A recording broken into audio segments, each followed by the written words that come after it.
ಫೆಬ್ರವರಿನಲ್ಲಿ ಇನ್ನೂ ಒಂದು 3,000 ಮತ್ತು ಅದಾದಮೇಲೆ ಮಾರ್ಚ್ನಲ್ಲಿ ಕೂಡ ಕೆಲವು ಮುಗಿತವೆ.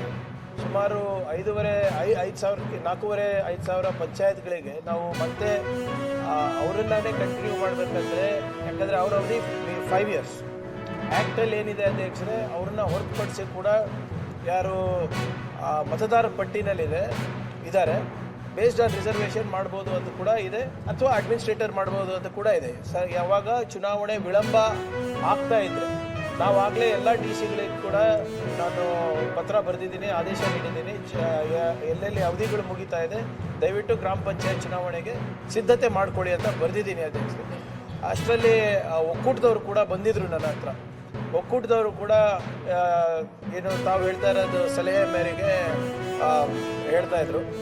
ಅದನ್ನು ನಾವು ಒಂದು ಲೀಗಲ್ ಒಪಿನಿಯನಿಗೆ ಕಳಿಸಿದ್ದೀನಿ, because it involves the Panchayat Raj act also.